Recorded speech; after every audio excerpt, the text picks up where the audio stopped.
A while ago, I reviewed the Sirui SVM-165 monopod, and while I still really like this monopod, there was a couple issues that I found that were problematic for me. The first issue was the lack of a fixed spiked foot, and so I came up with a solution for that. It's a stainless steel spike tip and a rubber protective cap to protect the monopod itself. And we're selling that, but that's not the point of this video. The other issue that arose, and it applies to the SVM-165, the 145 or 140, whatever it is, and the SVS tripods that use a similar mechanism for extension and locking, and that is the rattle that these things have. And me being a wildlife photographer primarily, that can be quite problematic.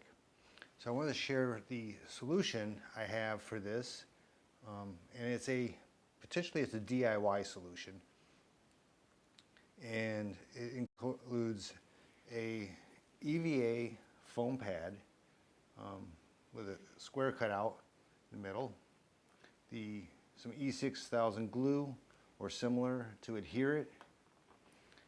It's a square well nut, similar found on automotive, a long stainless steel screw, and a rubber bumper.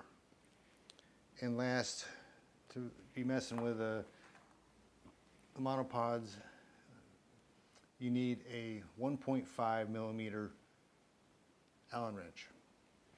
And all this together, we have made a kit and we're selling it for $12, or you can of course do this yourself. This Allen wrench is actually a 1/16 Allen wrench. They're interchangeable. 1/16 is a tighter, more secure fit, and it's less prone to stripping out or anything. Because the metric ones you can get online like eBay or whatever, cheap single pieces, they tend to have very poor tolerances. All right, so first things first. You need the Allen wrench to loosen the set screws. I still don't have any set screws here. That's just the way I keep mine.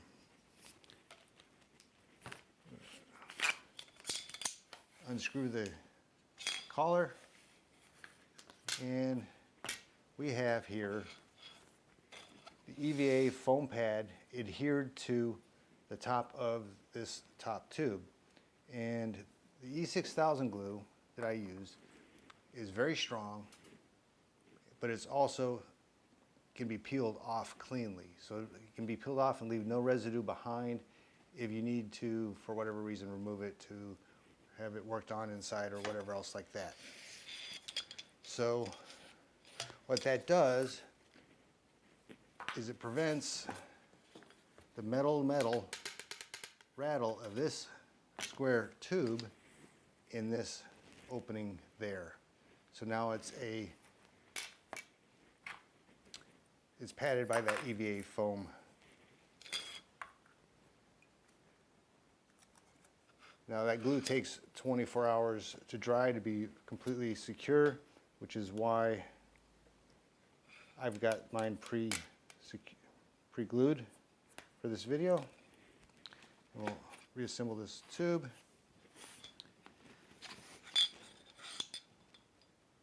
Oh, I should have shown you.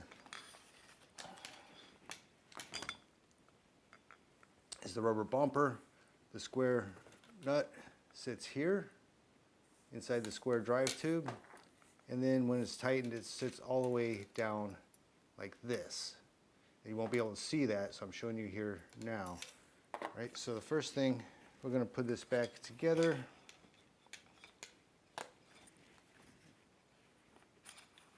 All right, there's that leg.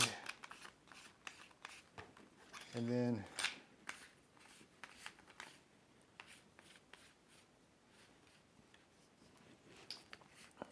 the bottom tube.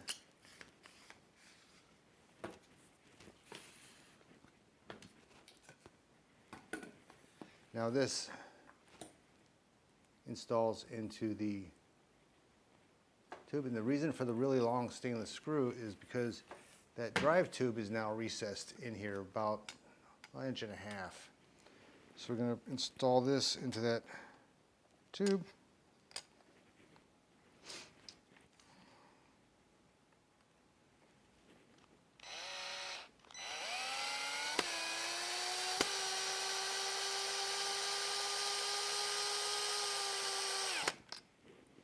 Okay, now it is installed inside the tube, and now the metal drive tube cannot hit the wall of the tube. There's a rubber bumper preventing it from impacting. So now there's a little noise, but it is a dull, low noise. And the reason I didn't use a larger bumper here is because for this to automatically extend and retract, the air's got to be able to get past that disc. So I had to leave it with some room there. All right, now we're going to put it back together, and while I'm at it, I'll go ahead and address the other issue that some people have commented on and had problems with, and that is setting the equal tension. So give me a second and I will tighten these collars up.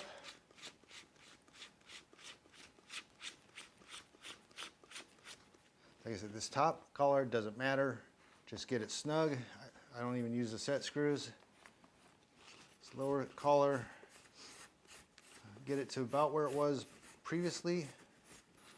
And about even there with the threads, the top of the threads. And what I do is I start with a little friction, not a lot of friction, just some, and I try to adjust it so that they both move at about the same point.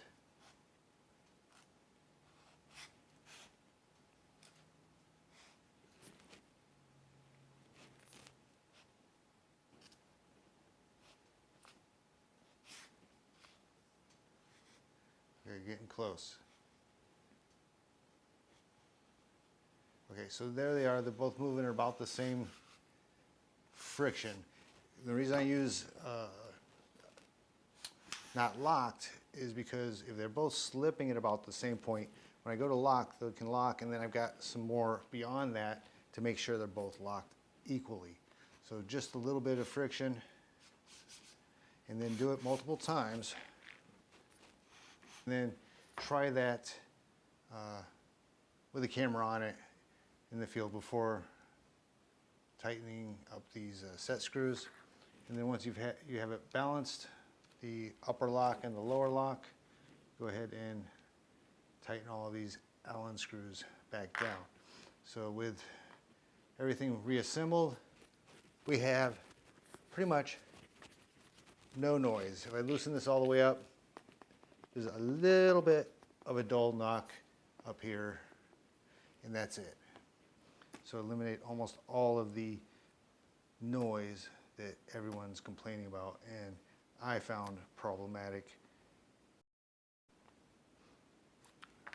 All right, I hope that helps, and I'll put a link to the website where this is available. And like I said, we're selling the whole kit, $12, or you can easily do it yourself.